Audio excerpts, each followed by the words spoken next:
Senhor presidente desta igreja e da convenção, pastor Dari Ferreira, antes que eu transmita-lhe a saudação, quero transmitir a saudação do meu pastor, segundo vice-presidente da nossa convenção, pastor Anóbio Tavares de Lima, pois quando pedi a autorização para me deslocar para cá, ele pediu de forma carinhosa que lhe transmitisse um forte abraço e saudações. E em sequência vem a minha. Quero lhe complementar com essa saudação ao vice-presidente, pastor Severino Sena, primeiro secretário, José Osvaldo, e em nome deles, a toda a diretoria, todos os pastores e a esta gloriosa igreja. Quero reverenciar todos os pastores aqui presentes, os amigos. Gostaria de citar o nome de todos, mas alegria rever meu amigo pastor Emílio, pastor Davi, pastor Jailton Moura, e agradecer o carinho do pastor Jailton pelo cuidado, junto com o pastor Osvaldo, pastor Felipe e o presbítero Cícero, pastor Eliseu também, que se envolveram na locomoção, na minha estadia com as minhas netas. Muito obrigado. Queridos, eu quero ler o texto que está no meu coração, na carta do apóstolo Paulo aos Romanos. Orei, e esta foi a mensagem que queimou no meu coração. E segundo o meu pastor José Orisvaldo, ele diz que Deus nos fala pelos sentimentos. Capítulo 5 da epístola que Paulo escreve aos Romanos. Quero ler 4 versículos. O 5. O versículo 12. E posteriormente 18, 19, 20 e 21. O versículo 12 diz: portanto, como por um homem o pecado entrou no mundo, e pelo pecado a morte, assim também a morte passou a todos os homens, porque todos pecaram. Versículo 18. Portanto, assim como pela transgressão de um veio o juízo sobre todos os homens para condenação, assim também pela justiça de um veio o dom gratuito sobre todos os homens para a justificação de vida. Porque assim como pela desobediência de um só homem muitos foram feitos pecadores, assim pela obediência de um muitos serão feitos justos. Além disso, veio a lei para que a transgressão abundasse, mas aonde o pecado abundou, superabundou a graça, para que assim como o pecado reinou na morte, também a graça reinasse pela justiça para a vida eterna, por nosso Senhor Jesus Cristo. Amém? Queiram tornar os vossos assentos.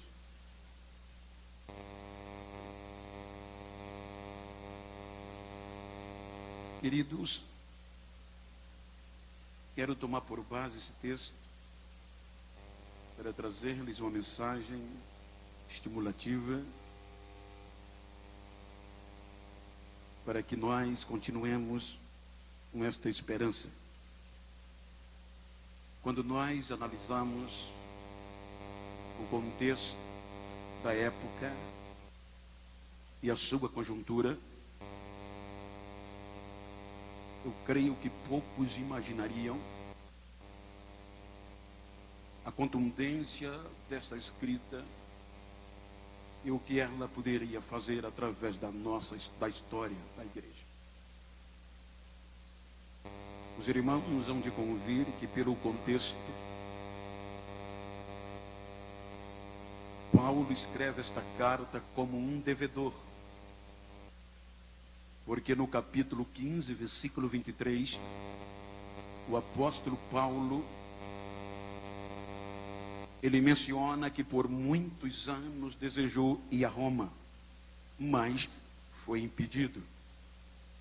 no capítulo 1, salvo engano, versículo 14, ele diz que é um devedor, tanto a gregos como a bárbaros. E no contexto do capítulo 1, ele pede que para os irmãos não serem ignorantes. Ele vai justificar o porquanto insistiu tanto de ir a Roma e por algum motivo era impedido.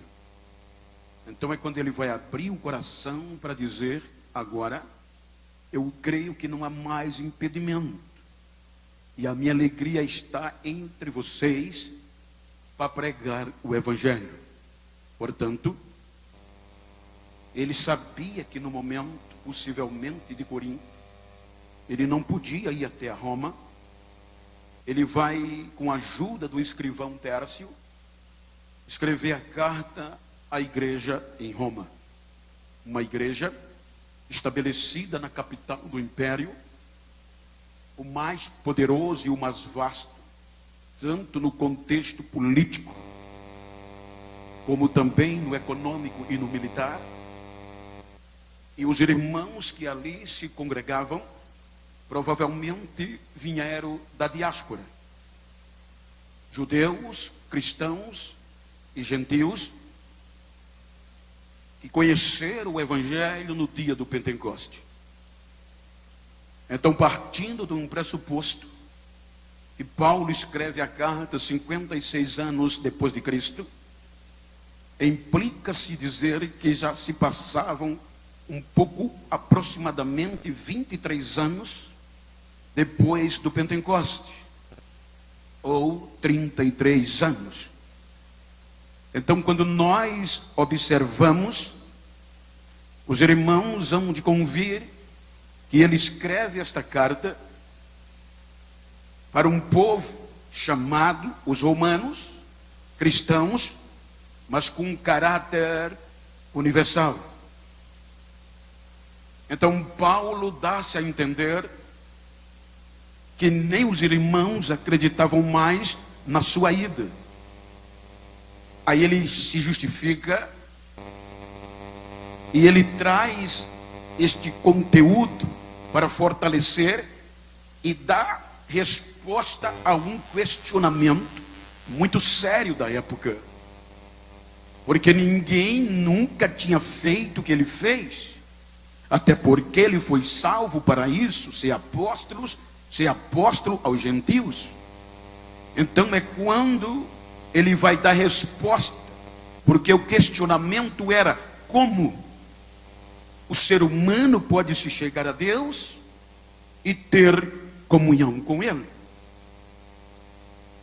Então Paulo vai dissertar na carta, e ele usa muito o contexto jurídico para esclarecer os irmãos, sobretudo no capítulo 5, o reino da morte e do pecado.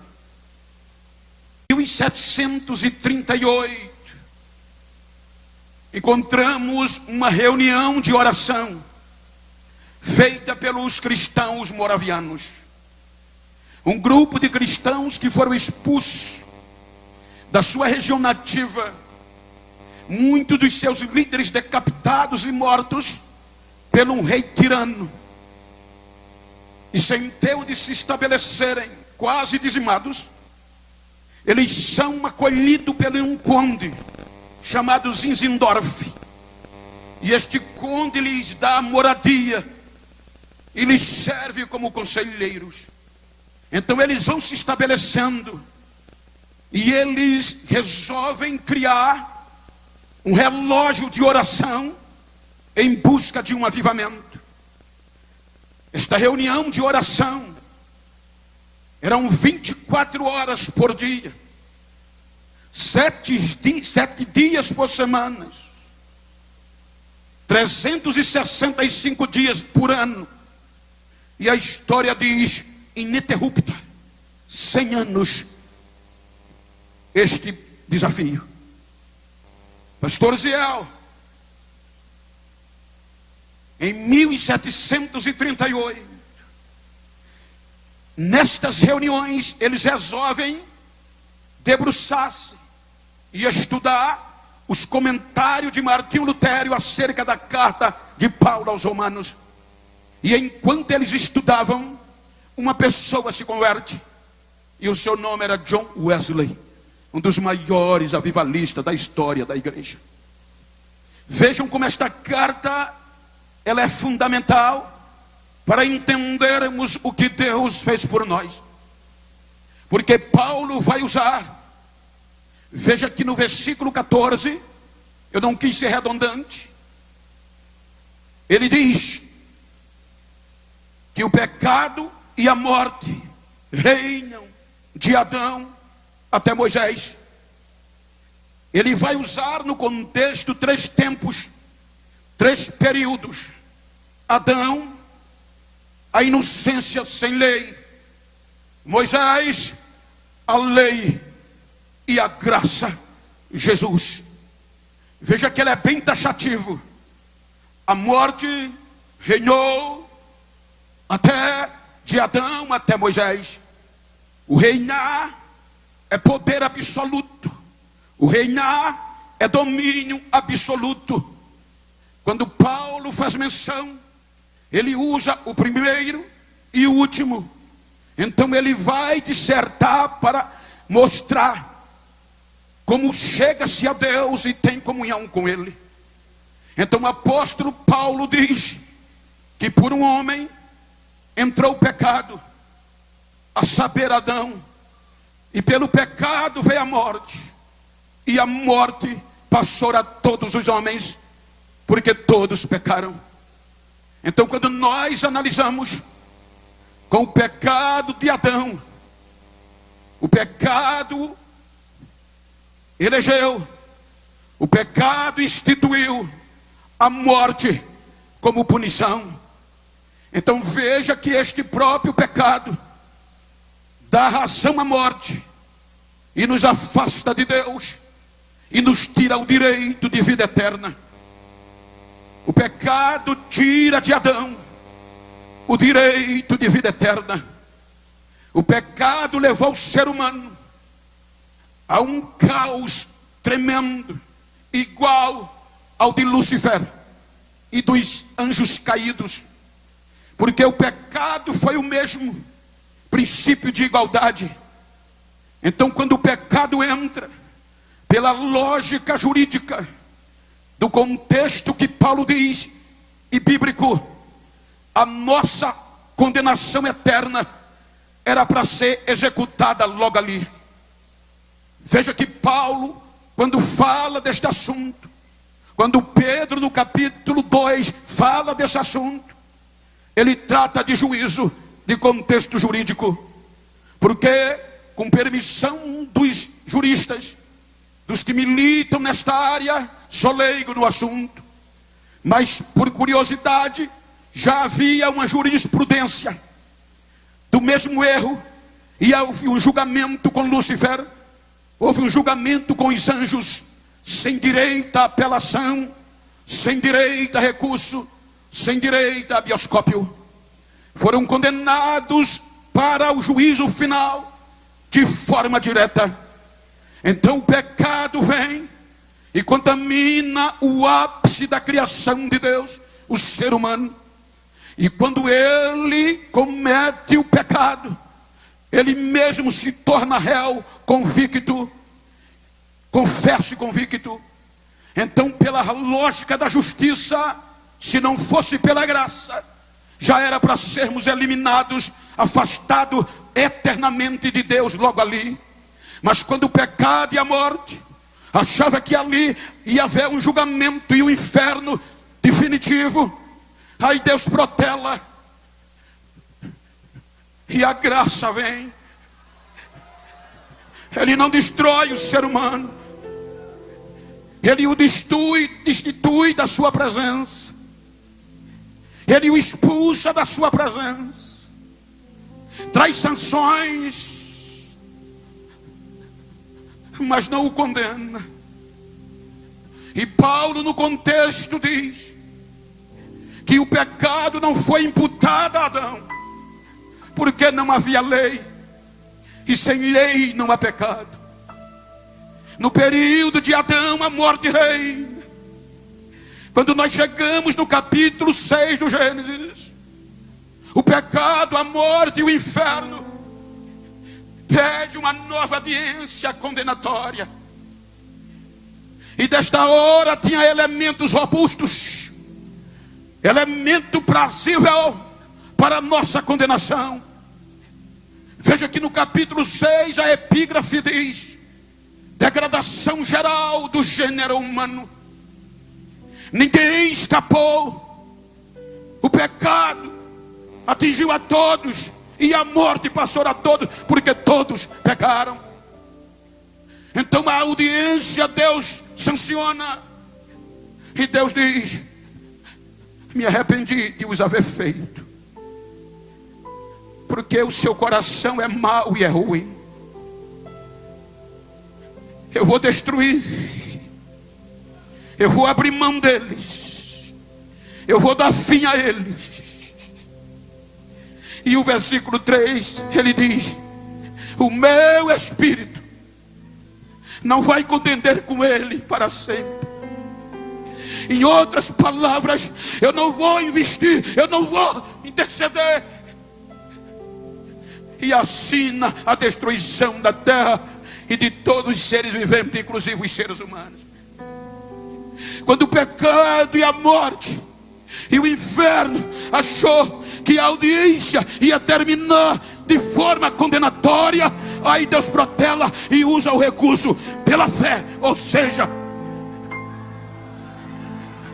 a Bíblia diz que Noé achou graça aos olhos de Deus. E graça é favor que não se merece, é atuar na miserabilidade do outro. A graça vem, e como juiz supremo não podia alterar a decisão, ele disse: vou destruir, mas eu vou preservar 8. O juízo vem, 8 almas humanas racionais e um casal de animais irracionais são preservados, de cada espécie. O dilúvio destrói, parecia que era o fim. Capítulo 8 do Gênesis, lembrou Deus de Noé. O único lugar geográfico que era o Éden de adorar era a igreja de Adão. O dilúvio, por conta do pecado, dizimou e destruiu o único lugar geográfico que Deus descia todos os dias. Capítulo 8 do Gênesis. Não havia lei. Aí Deus tira Noé da arca, na geração de Adão, e faz uma nova aliança de fidelidade. A geração de Noé comprometeu-se a ser fiel. Mas no capítulo 11, o pecado vem e domina e reina sobre a geração, e consequentemente a morte. Vem o capítulo 12, quando todas as famílias da terra, todos os seres humanos estavam dominados debaixo do reino do pecado e da morte, sem direito e sem força de vencer. Aí Deus, veio o capítulo 12 do Gênesis. Aí Deus diz: Abraão, sai da tua terra. E segundo a história, Abraão também estava envolvido no pecado com a sua família, pela idolatria universal. E Deus diz a ele que por meio dele vai abençoar todas as famílias da terra. Aí por meio de Abraão, Deus resolve eleger um povo espiritual que pudesse provocá-lo para ele descer e ser adorado. Então por meio de Abraão vem Israel. E quando Deus tira Israel do Egito, tira-o como escravo e o leva para a liberdade. O único povo na terra eleito em todo o Velho Testamento. Então, quando chegam na planície do Monte Sinai, aí Deus chama Moisés, e agora vai estabelecer a lei. Portanto, primeiro, Moisés, o povo tem que comprometer com uma aliança comigo. E o povo se comprometeu. Então, capítulo 24 do Êxodo, a aliança é feita. Então, agora, quando a aliança é feita, aí Deus diz: Moisés, agora eu vou descer de novo. Mas para mim descer e ser adorado pelos humanos, eu vou dizer o que você tem que fazer. Aí Deus geograficamente vai dizer a Moisés para fazer um lugar específico, o tabernáculo. Veja que todas as peças, todos os tecidos, até a cor, até a metragem, foi Deus que disse: faça assim e faça assim. Então Deus vai dizer, por meio da aliança, como Israel em si não tinha justificação para justificar diante de Deus pelo pecado universal, aí o sangue do animal puro, limpo, justificava a eles. Então, para que eles pudessem adorar de longe, Adão adorava todos os dias, agora era só um dia por ano. Então Deus institui sacerdotes, e um especial, o sumo sacerdote. Então, capítulo 25 vem o tabernáculo, e na liturgia, na planta, o pátio, fora do Santo e do Santíssimo, para o povo poder adorar e Deus descer, tinha que haver sangue para justificar Israel, e só servia de animais puros, imaculados. Então o povo trazia os animais puros, limpos, e os sacerdotes imolavam no altar do holocausto. O sangue descia para justificar, queimavam a carne, e depois iam, na sequência, uma vez por ano, se lavar na bacia, no lavatório. Depois que os sacerdotes se lavavam, aí vem o lugar santo. E para entrar no lugar santo, se havia um sorteio, tinha obreiros, sacerdotes, que serviam a vida toda e nunca entraram no santo, porque era por sorteio. E aqueles que eram sorteados pegavam o altar, a vasilha do incensário, e entrava no lugar santo. Quando passava pelos pães, pelo candelabro, antes do véu que separava santo e santíssimo, estava o altar do incenso. Eles pegavam a vasilha e iriam dissolver pelo fogo o perfume que Deus instituiu no capítulo 34.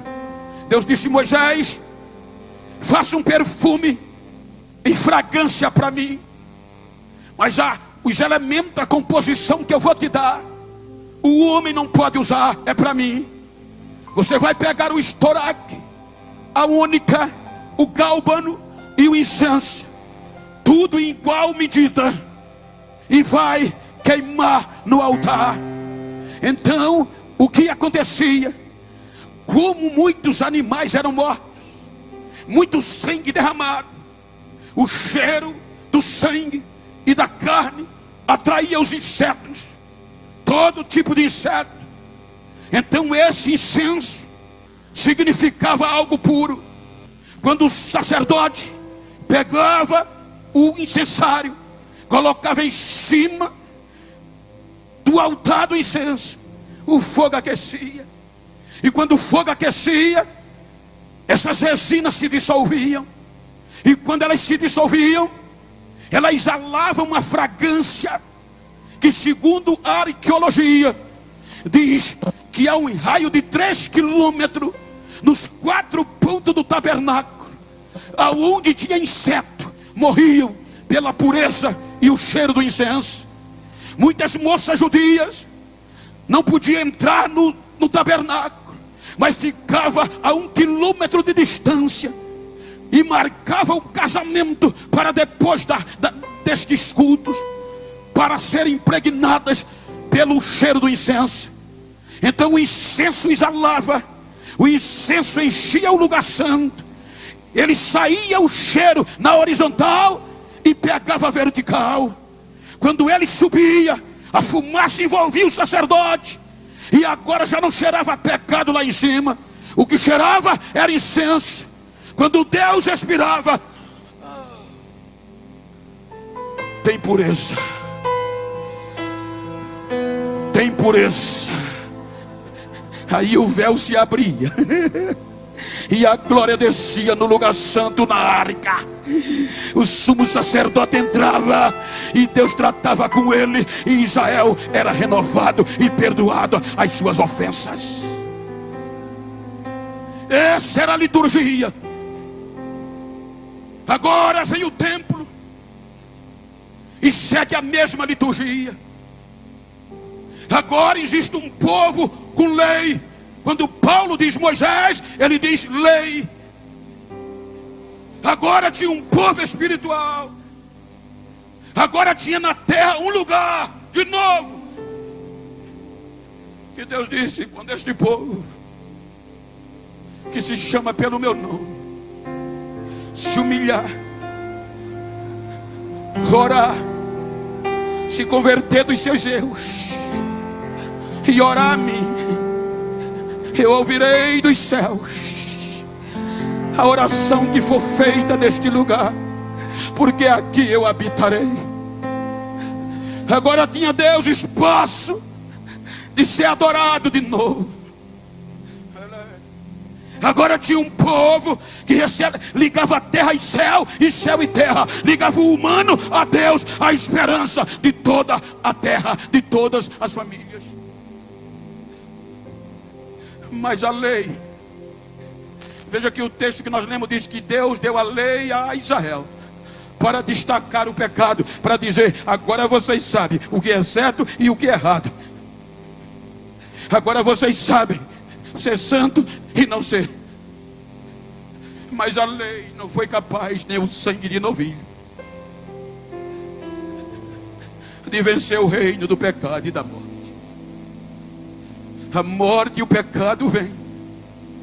O pecado entra em Israel e afasta Israel de Deus. O pecado vem com a contundência tão grande que o único lugar agora de adoração é destruído e se torna cinzas. E de novo o pecado e a morte venceram.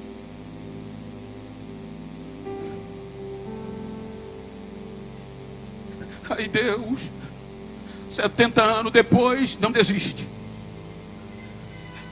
Vai buscar só os cacos de Israel. E como era um projeto de revolução, de nos alcançar a todas as famílias, Deus diz por meio de Ageu: recomece. Eu não desisto de vocês. E eu prometo a vocês que a glória da segunda casa, a glória do recomeço, vai ser maior do que a primeira casa. Mas o pecado e a morte não deixam. O pecado e a morte. Israel recomeça, mas não tem mais pureza. Veja que o último profeta do Velho Testamento, ele diz: aquela aliança que Deus disse, os animais do sacrifício tem que ser puro. Malaquias diz que a insensibilidade do povo de Israel foi tamanha, o pecado abundou de uma forma tamanha, que os animais que eles traziam para o culto de sacrifício eram cheios de bicheiras, de bichos, animais cegos e aleijados. Veja o que é que Deus diz: vocês dizem pela boca de Malaquias que o pai merece respeito e o senhor merece honra. Se eu sou pai, cadê o meu respeito? E se eu sou senhor, cadê a minha honra? Ele diz: vocês estão dando mais valor e dando sacrifício melhor aos políticos de vocês do que a mim. Ele diz: vamos oferecer isso que vocês trazem para mim ao governador de vocês, ver se ele aceita. Aí agora vem o pecado e a morte, e diz: não tem mais jeito, e pede uma nova audiência, conjecturando no contexto definitiva, porque o reino da morte ninguém venceu desde Adão até Moisés. O período da inocência e o período da lei, a morte com o pecado venceu tudo. Aí agora, com mais robustez ainda, aí vem o capítulo: Deus silencia. E no meio desse silêncio dá-se a entender, na minha visão, que é o que Deus mostra a João no Apocalipse. Capítulo 4, João, quando é revelado a ele por dentro do céu, ele vê um trono armado, um trono de julgamento. E no capítulo 5, ele diz que o próprio Deus pediu para o anjo, aos anjos, procurar um promotor, procurar um homem que se pusesse diante dele e do ser humano, para interceder e aceitar a sua causa. Ele disse: procure um homem, procure um advogado bom,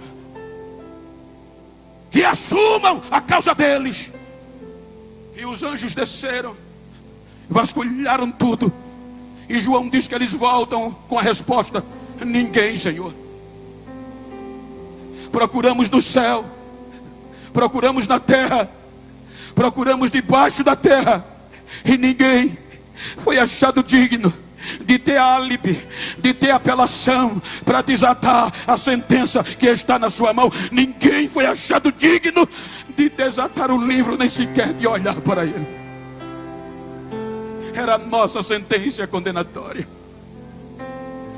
Porque quando Paulo fala aos gentios de Efésios, ele diz que neste período, ele diz: há tempo passados, vocês estavam mortos, condenados pelas vossas maneiras de viver.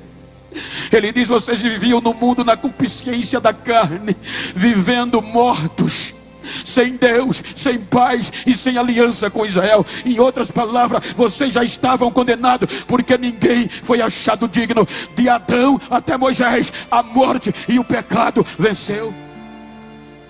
Quando nós fazemos uma retrospectiva, olha o que Paulo diz, quando você conjectura com João: até aqui ninguém foi achado digno, no período do silêncio. Quando você vê, Paulo diz que o pecado entrou pelo homem, e Deus não imputou o pecado, porque não havia lei. Mas o pecado abunda, e o pecado vence com a morte a Adão. Eu estudei um pouco sobre o contexto do corpo de um cadáver, e eu achei interessante que quando um ser humano morre, por exemplo, se qualquer um de nós morrermos hoje, parou de respirar, acabou.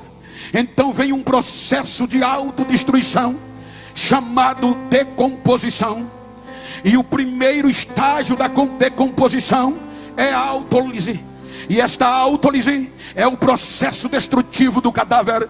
E ela começa como? Primeiro, ela para a corrente sanguínea. Ela tem de 1 a 12 horas para cumprir esse processo. Então, quando morre, é assim que ela vence, era assim que ela reina. Então, primeiro para a corrente sanguínea, depois de 1 hora do morto, e a sequência, ela vai esfriar o corpo com a corrente sanguínea. A autólise faz é esfriar o corpo, e quando ela esfria o corpo fica pálido.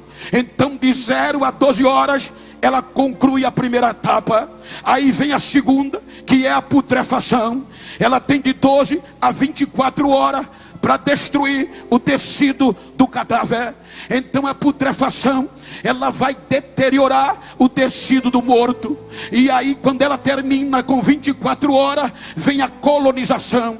Porque como ela detonou, apodreceu, a colonização é a chegada das larvas dos insetos, dos animais ou dos insetos que vão se alimentar do cadáver. Então eles têm até 40 e poucas horas em uma temperatura ambiente. Então Paulo diz que pelo só homem entrou o pecado, e pelo pecado a morte, e aonde o pecado abundou, a morte reina. Ele diz que Adão, mesmo sem ser imputado, foi também vencido por o pecado e a morte. Mas ele diz que Adão gerou a Sete. A geração de Sete foi levantada para vencer, mas o pecado e a morte apodreceu ele e a sua geração. Mas diz que depois dele veio Enos, e nos dias de Enos buscaram o espiritual. Diz a Bíblia que nos dias de Enos voltaram a invocar o nome de Deus, mas o pecado e a força do reino da morte destruiu a geração de Enos. A Bíblia diz que Deus insiste. Enos gera Cainã, Cainã Malalael, Malalael a Jared, e Jared gera Enoque. Enoque disse: eu não me dobro, eu não me venço. Aí Deus disse: então eu vou te tirar daí, você não vai ver a morte, eu vou dar um exemplo para a geração futura. Arrebatou sem ver a morte. Mas ele gerou Metusalém. Metusalém viveu 969 anos e não venceu. Mas Deus não desiste, ele gera Lameque, e Lameque gera Noé. Noé gera Sem, Cã e a Jafé. É aqui que a graça vem, porque o pecado e a morte reinou e destruiu. Só se salvaram 8 almas por meio da graça.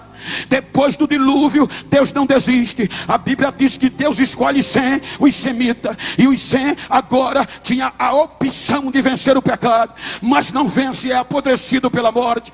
Aí diz a Bíblia que Sem gerar Arfajade, Arfajade gera Elar, Elar gera Eber, Eber gera Reu, Reu gera Peleg, Peleg gera Serug, Serug gera Naó, Naó gera Terá, e Terá gera Abraão. Aí Deus vai buscar Abraão, vai criar o projeto espiritual. Abraão é chamado amigo de Deus, é chamado pai da fé, mas o pecado e a morte apodrece Abraão. Mas ele gera Isaac, gera Jacó. Jacó luta com Deus e vence, mas a morte apodrece Jacó e o pecado domina. Mas ele gerou Rubem, Simeão, Levi, Judá, Zebulon, Gade, Assé, Naftali, Isacar, José e a Benjamim. O pecado e a morte vence um por um. Mas Deus pega Judá. Judá gera Perez, Perez gera Esrom, Esrom gera Naasson, Naasson gera Aminadab, gera Aminadab, Aminadab gera Naasson, Naasson gera Salmão, Salmão gera Boaz, Boaz gera Obed, Obed gera Jessé, e Jessé gera Davi. Aí Deus diz: achei um que vai dar certo, achei um que vai cumprir o desejo do meu coração. Mas o pecado e a morte rei já na lei, e Davi é consumido. Mas ele gerou a Salomão. Salomão gerou a Roboão, Roboão gerou a Abias, e Abias gera Asa, Asa gera Josafá, Josafá gera Jorão, Jorão gera Uzias, Uzias gera Jotão, Jotão gera Cais, e Acais é Ezequias, Ezequias Manassés, Manassés gera Amon, e Amon é Josias, e Josias Jeconia. Aqui o cativeiro vem, aqui o reino da morte e do pecado vence. Então vem o cativeiro, 70 anos se passa, aí vem Mateus para tirar a dúvida. Vem Mateus trazendo uma nova história. Ele diz: depois do cativeiro, ele diz que Salatiel gerou a Zorobabel, Zorobabel gerou a Abiúde, Abiúde gerou Eliaquim, Eliaquim gerou Azó, e Azó gerou a Zadok. Ele diz que Zadok gerou a Aquim, e Aquim a Eliúde, Eliúde gera Eliasar, Eliasar gera Matã, e Matã gera Jacó, e Jacó gera José, e José foi o marido de Maria. Então quando João diz até aqui, ninguém foi achado digno. Quando o pecado e a morte achou que Deus tinha desistido, aí Deus apela pela graça. A graça vem, a graça vem, a graça vem, a graça vem no ventre de Maria.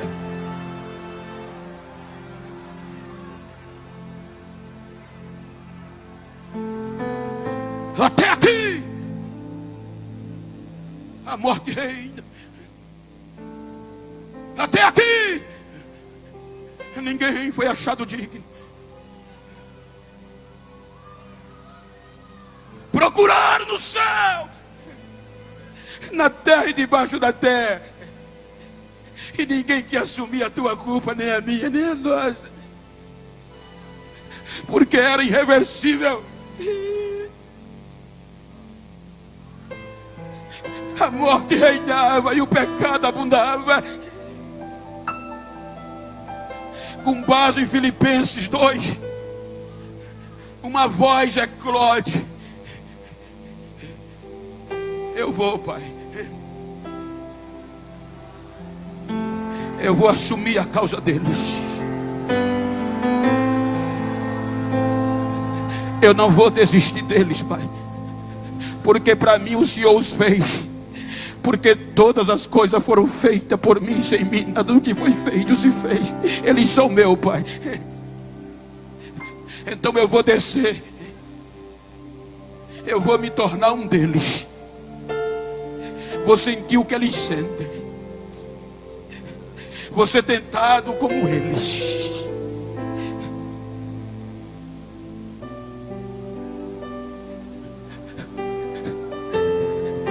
Mas que vai ter adoração de novo, vai, Pai. Eu vou trazê-los, Pai.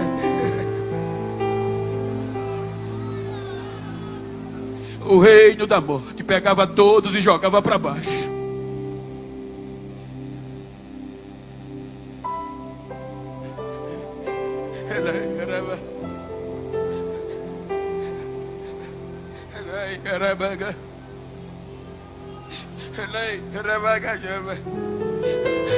Mas você é Deus, você é o princípio.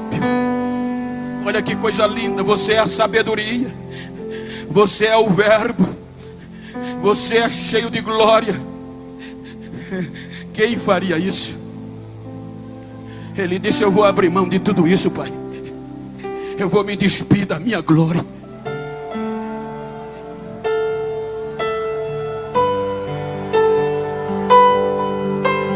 Olha para quem está ao teu lado e diga: eu não sabia que tu era tão importante assim. Diga: a partir de hoje eu vou pensar 10 vezes antes de falar mal de você, porque agora eu sei o quanto você é importante.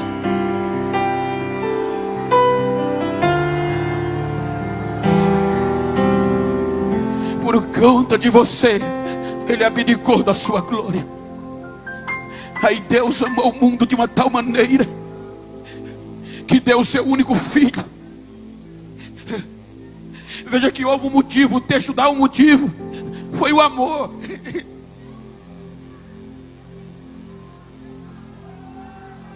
Porque o pecado, a morte, tinha elementos robustos para nossa condenação. Cumprindo a plenitude dos tempos, Deus enviou seu filho, nascido de mulher, debaixo da lei, para resgatar os que estavam sendo condenados pela lei. Ele vem e vem para restaurar o projeto original, Israel.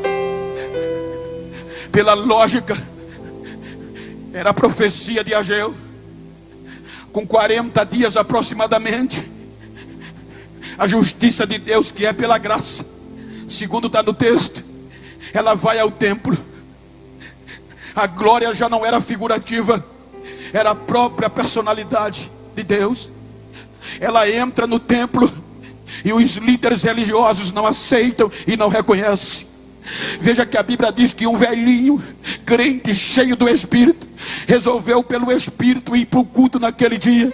Quando ele viu Jesus ainda bebê nos braços de Maria, ele é sacudido pelo Espírito. Ele corre e pega o menino e levanta para o alto e diz: Senhor, agora eu posso morrer em paz, porque os meus olhos já viram a tua salvação, a glória de Israel e uma luz para o gentil. Ele veio, o avivamento veio, o avivamento veio, o avivamento chegou. Mas Israel não aceitou. Com 12 anos, ele volta de novo ao templo, mas é rejeitado. Com 29 anos, ele começa a pregar a redenção de Israel, e Israel rejeita, não aceita. Aí quando Paulo escreve aos próprios romanos acerca disso, no capítulo 10 e 11, ele diz que Israel rejeitou a justiça de Deus, não dando crédito e nem ouvido a que os profetas pregaram acerca de Jesus e da justiça de Deus pela graça. Aí Paulo diz: Olha, eu vou dizer um segredo a vocês. Vocês entraram no cenário contra a própria natureza. Porque quando Israel endureceu e não quis aceitar, aí Deus olha para os gentios. Mas para os gentios entrar direto no projeto, tinha que entrar por Israel. Mas para essa glória cair para os gentios e eles entrar direto, se aproximar de Deus. Esta era a resposta que Paulo estava dando aos questionários. Como se pode chegar a Deus e ter comunhão? Se Israel, o pecado venceu, então os gentios não podiam entrar a não ser por Israel. Mas como o pecado venceu Israel, aí Deus disse: eu vou usar o gentio. A natureza disse: eu não vai dar certo, eu não aceito, eu não topo. E a natureza é que rege. Aí Deus, aí veja que ele faz uma alegoria. Israel são os ramos verdadeiros da oliveira, e o gentio é zambujeiro, o oliveira brava, que não dá fruto e nem pega fogo, de tão rico que é. Então Deus disse: eu vou pegar o zambujeiro e vou enxertar na oliveira. A natureza disse: não vai dar certo. Aí Paulo disse: foi contra a própria natureza que Deus cortou vocês do natural zambujeiro e resolveu enxertar. Mas para a gente entrar, teríamos que ser justificados, porque estávamos mortos e condenados pelo pecado na carne. Israel rejeita. Aí Paulo diz no versículo 25 do capítulo 11 aos Romanos: deixa eu dizer um segredo a vocês, disse ele. Deus endureceu Israel em parte, para vocês entrarem. E enquanto não cumprir a plenitude dos gentios, Israel vai estar endurecido. Ele disse: enquanto o arrebatamento não vir, a vez é de vocês. Israel o condena, e para justificá-lo, condena-o como pecador, segundo Deuteronômio 21. E tinha razão, porque ele assumiu os nossos pecados. Pedro diz que ele pegou os nossos pecados e decidiu levá-lo até o madeiro. Isaías diz que todas as nossas mazelas, todos os nossos pecados, todas as nossas enfermidades, todos os elementos que nos levavam à condenação, a ira de Deus, Ele tomou sobre si. E como agora Ele é rejeitado, é condenado pelos seus próprios irmãos, condenado como pecador,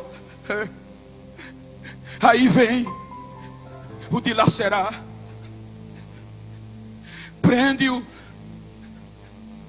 E eles tinham que encontrar um motivo para condená-lo na lei romana, porque a única autoridade que tinha o direito de deixar viver ou matar era Pilatos, representando Roma.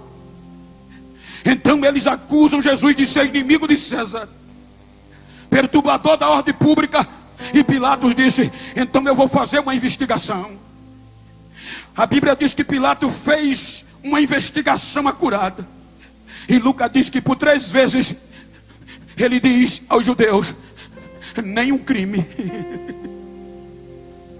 eu encontrei nele. Pedro diz que ele não pecou e nem na sua boca se achou engano. Era os nossos pecados, era a nossa malícia, era a nossa condenação. Ele se pôs entre Deus e nós. Ele resolveu tomar a ira de Deus sobre si, para nos dar o direito de vida eterna, para nos livrar da condenação eterna. Condena-o. Aí veio o fragum, os chicotes. Segundo Pierre Barbier, um homem que entende do corpo humano e fala da crucificação, no seu livro A Crucificação, ele diz que aquele chicote, as suas tiras eram grossas, de couro cru, e na sua ponta, na sua extremidade, chumbos e ossos de carneiros pontiagudos. Para quê? Porque as tiras de couro no condenado causavam o inchaço do corpo. O chumbo e os ossos causava contusões, o corpo ficavam doloridos.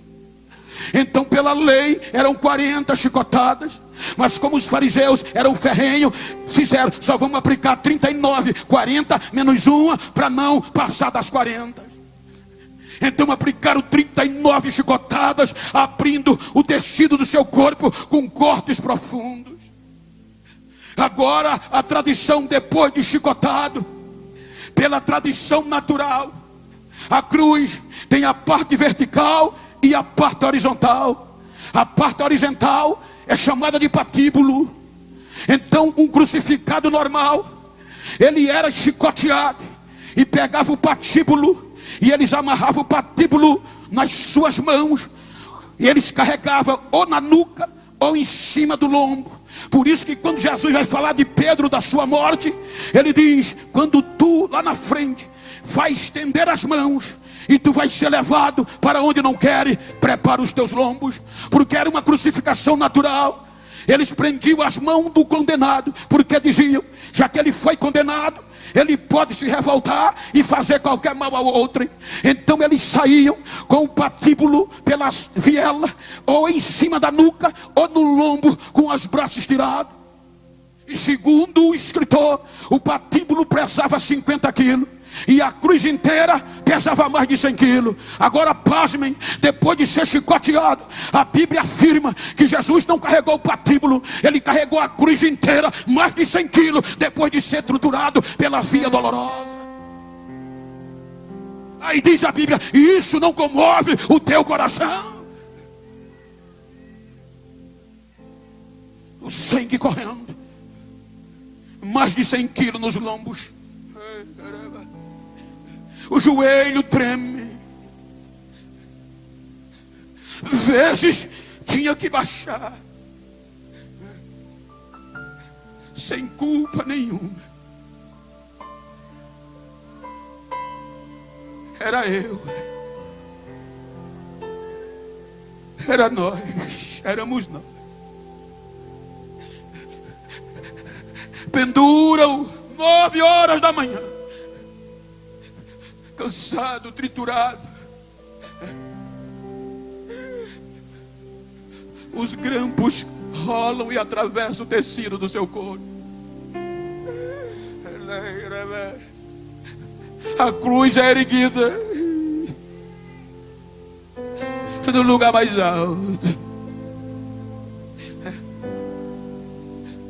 Meio-dia, a natureza disse: eu não acredito no tamanho deste amor.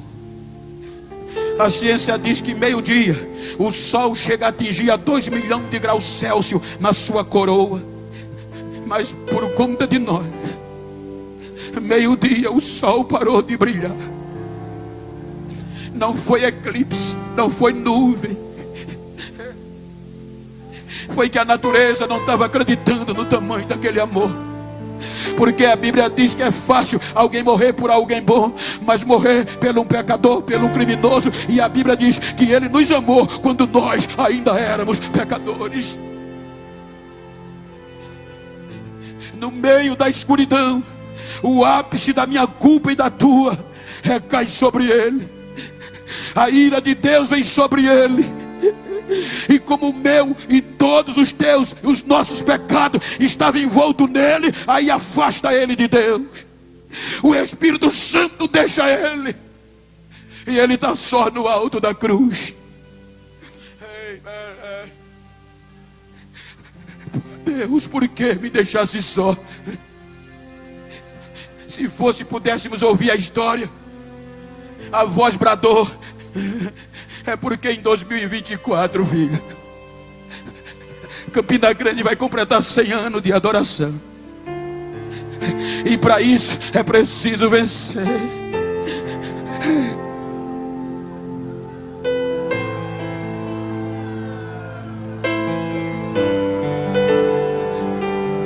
Três horas da tarde,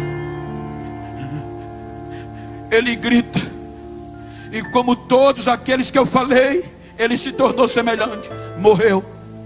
A morte o mata. E agora vem o processo normal da autólise.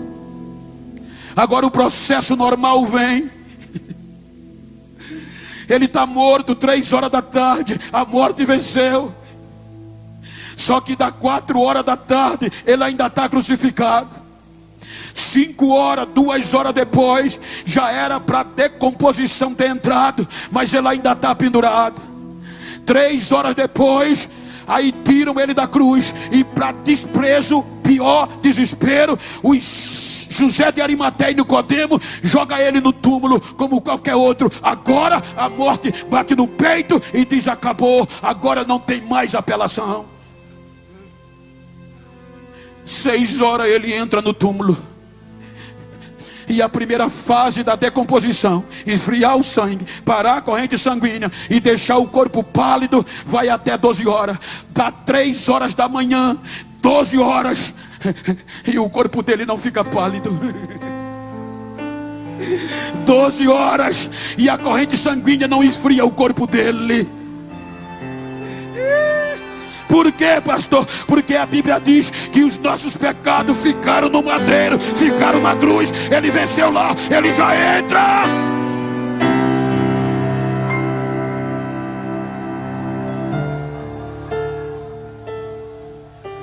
"24 horas, 3 horas da manhã do segundo dia, aí a morte clama pela decomposição e chama na conjectura, com decomposição.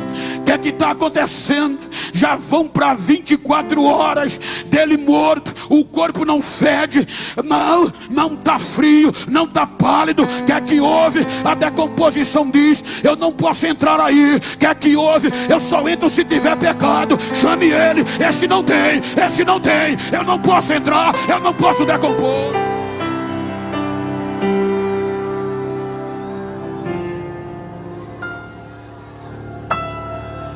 "36 horas,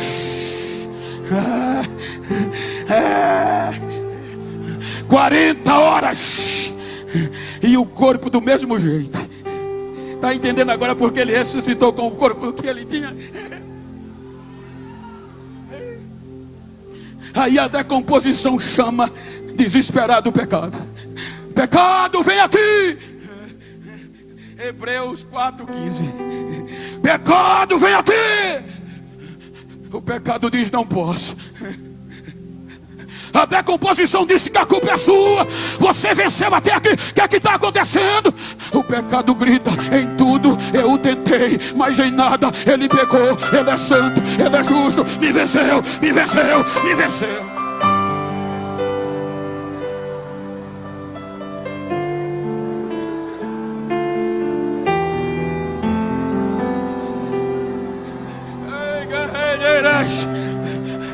Aí papai manda o anjo descer, tira a pedra, ele vai voltar.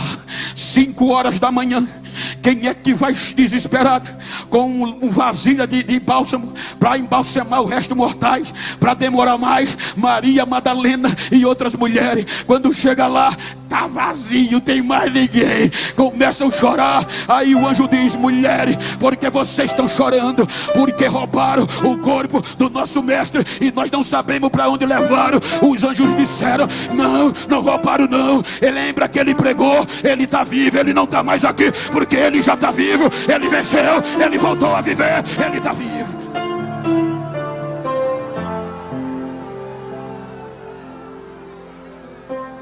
Aí Paulo diz: aonde abundou o pecado, superabundou a graça. A graça é maior, a graça é maior, a graça é maior, a graça venceu.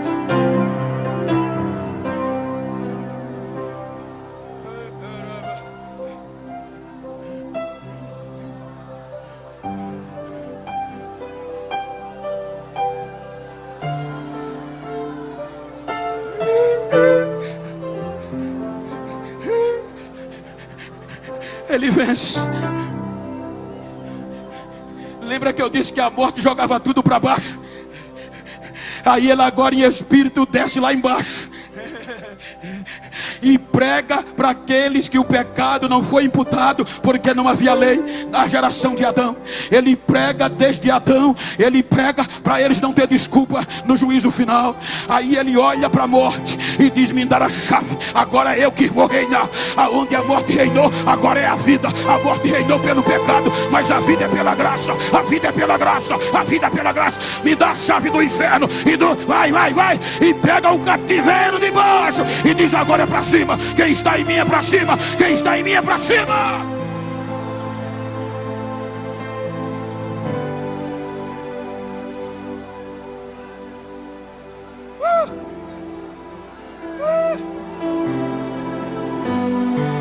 É por isso, gente, que no século 21 eu recebo ligação de gente famosa dizendo: Bento, tu chegou no ápice. Todo mês tu viaja para pregar fora do Brasil. Tu prega nas maiores convenções, nos maiores congressos.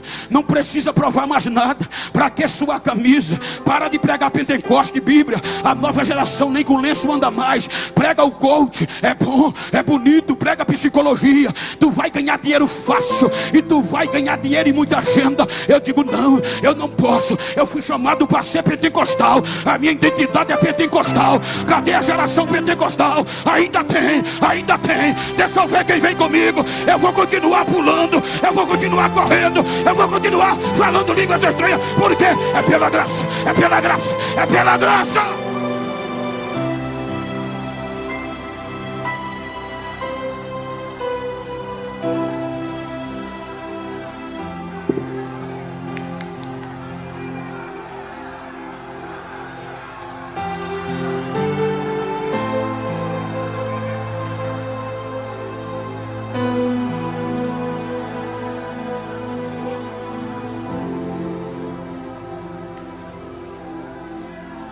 Olha que coisa linda.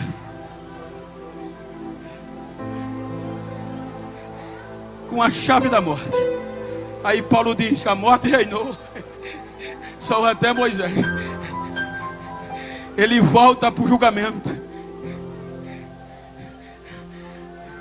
Davi sabia que quando ele vencia uma guerra que vinha para Jerusalém, os portões de Jerusalém não comportava a glória de um rei vencedor.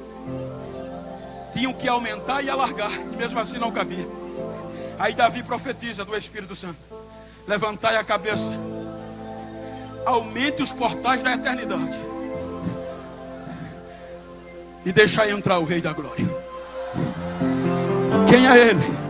É o Senhor, valente, poderoso na batalha. Ele entra no céu e João ainda chorava, porque o julgamento era condenatório. Aí o anjo, com a voz grossa, forte, começou a gritar: João, precisa chorar mais não. Eis o leão da tribo de Judá, a raiz de Davi. Ele venceu, João. Ele venceu. E ele é digno de tomar o livro, de quebrar o selo e de o ler. Aí João diz que ele vai diante do que estava sentado no trono, pega a sentença condenatória, com todas as provas robustas. Ele diz: não, eu já inocenteio, eu já paguei a sentença. Aí os 4 seres viventes, os 24 anciões, que nunca tinham o adorado, servia só o Pai, não resistiu. Olha o impacto que tu causou no céu. Eles caem do joelho nos pés de Jesus e começam a adorar e a dizer: digno tu és de tomar o livro, de desatar os selos e de o ler, porque tu morreste, mas estás vivo. Tu venceste e trouxeste para Deus povo, língua, raça e nação. O preto, o branco, o rico, o pobre, agora pode adorar sem véu, sem novilho. Agora é direto: terra, céu, céu e terra, terra, céu, céu e terra. Ei! Olha para quem está ao teu lado e não tem mais véu. Diga para ele: não tem mais novilho.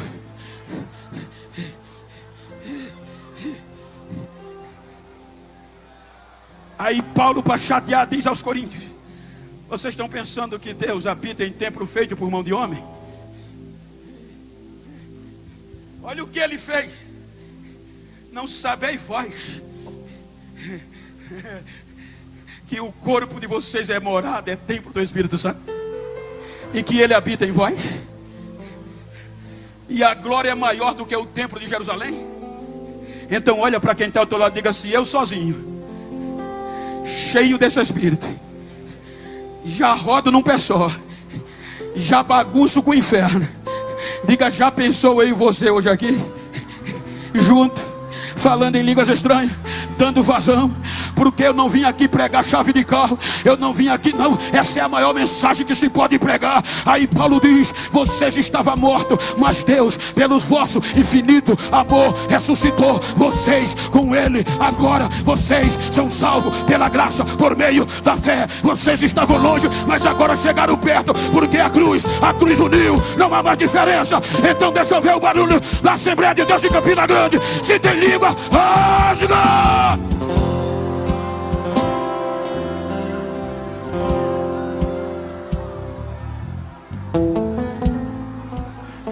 O julgamento, doutor Emílio, é protelado. Aí Paulo, para chatear o inferno, ele continua escrevendo aos Romanos capítulo 8. Aí ele resume dizendo: portanto, irmãos, agora nenhuma condenação a mais para quem está em Cristo Jesus, que não anda segundo a carne, mas segundo o Espírito. Por que, Paulo? Porque o Espírito de vida em Cristo Jesus me livrou da lei, do pecado e da morte. Eu estou livre, eu vou adorar. Eu estou livre, eu vou adorar.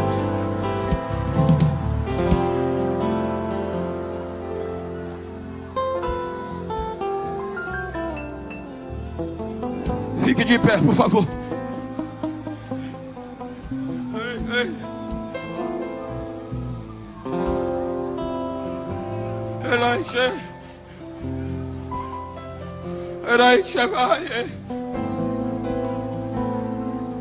I black shite say. I believe I believe Grandish. Ali praia chachai vai. Iblik chachai vai.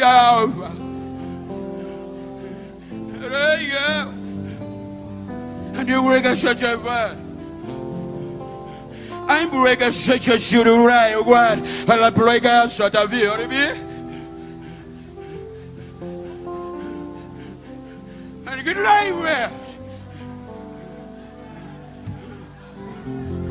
You make such a fire break, I front fly, and they play your son girl.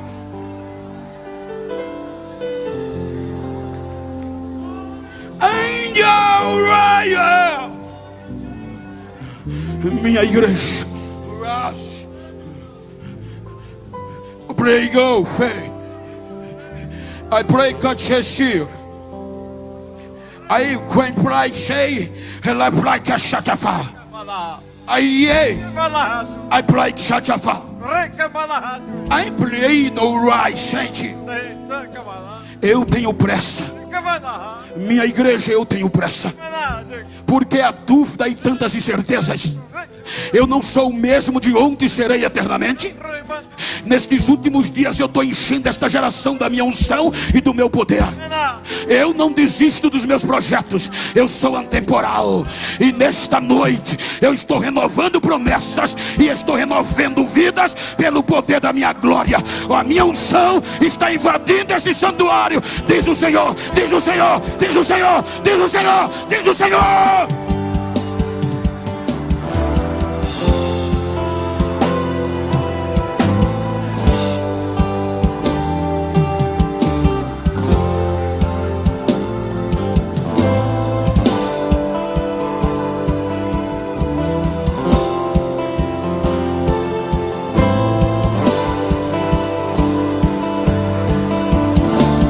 Eu estou com 30 dias falando com Deus. Eu estou com 30 dias dependendo de Deus. E Deus colocou no meu coração para pregar esta mensagem. Ei, se tu tem autoridades, ei crente, estenda a tua mão para o alto. Recebe aí esta pedra de fogo que está dentro de mim agora.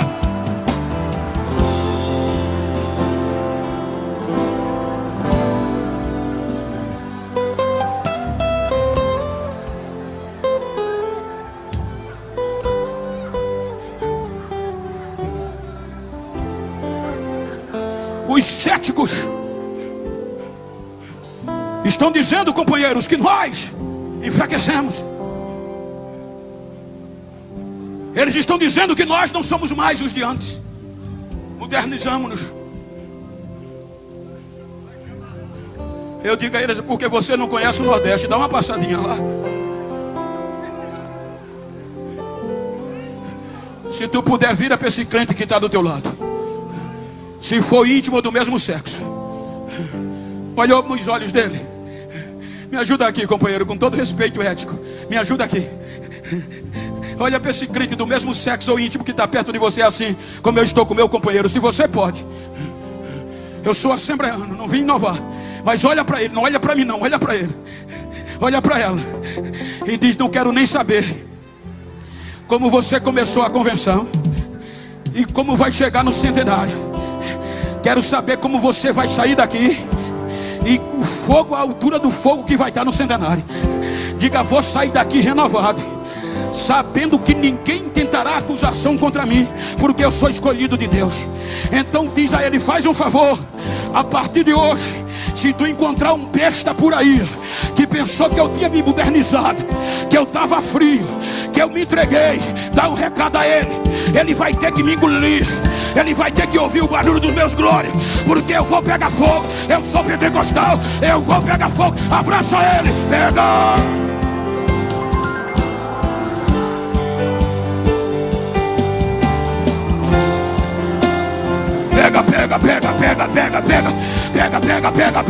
Pega.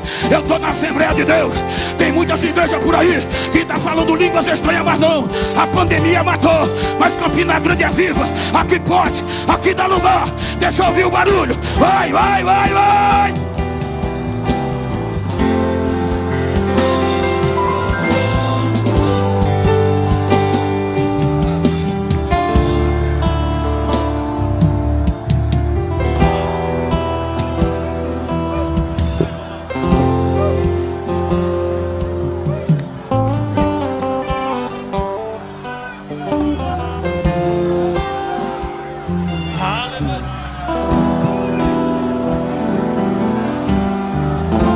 Aleluia, aleluia, glória a Deus, glória a Deus, aleluia, bendito é Jesus, grande é o Senhor, aleluia, glória a Deus.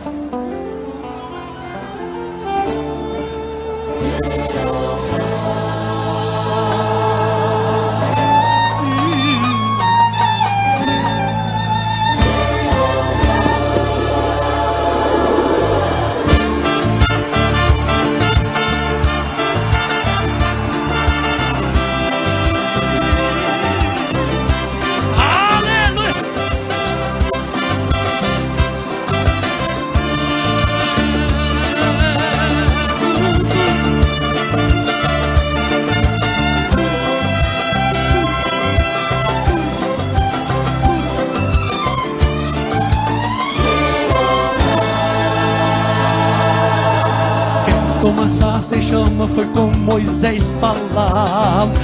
Foi Jeová, Jeová. Quem mandou 10 pragas pros hebreus libertar. Foi Jeová. Quem abriu o mar pro seu povo passar.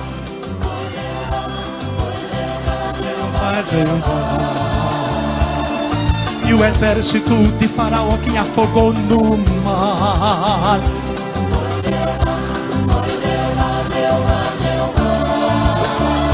Jeová, tu és tremendo, aleluia. Jeová,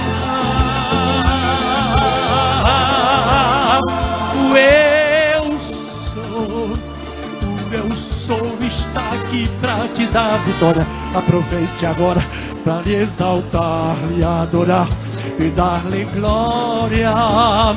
O eu sou está aqui para te dar vitória. Aproveite agora para lhe exaltar e adorar. Glória, glória.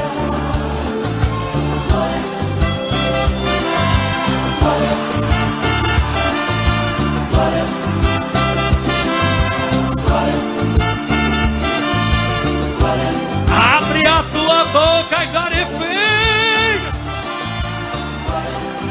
Aleluia.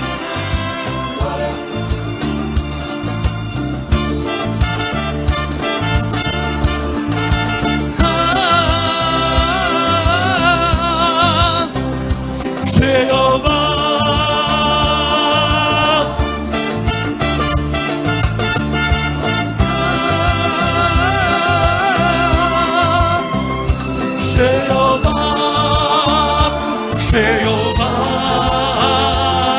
Jeová, tu és tremendo, aleluia. Jeová,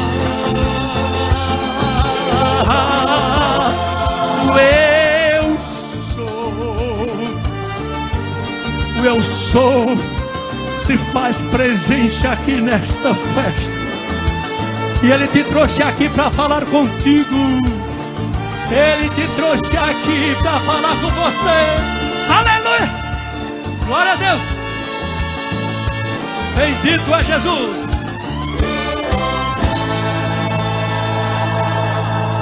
De uma rocha ferida, água fez jorrar.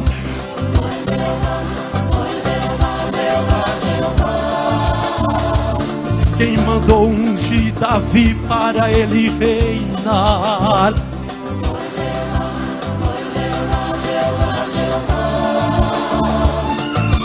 Quem usou Davi pro gigante matar?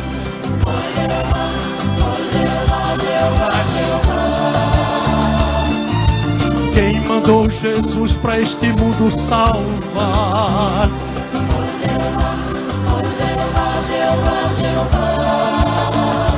Jeová, tu és tremendo. Aleluia.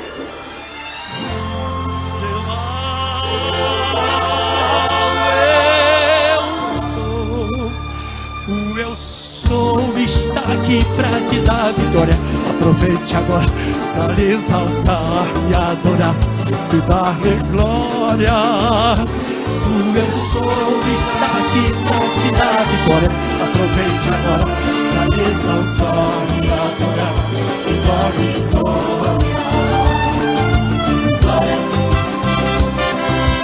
glória, glória.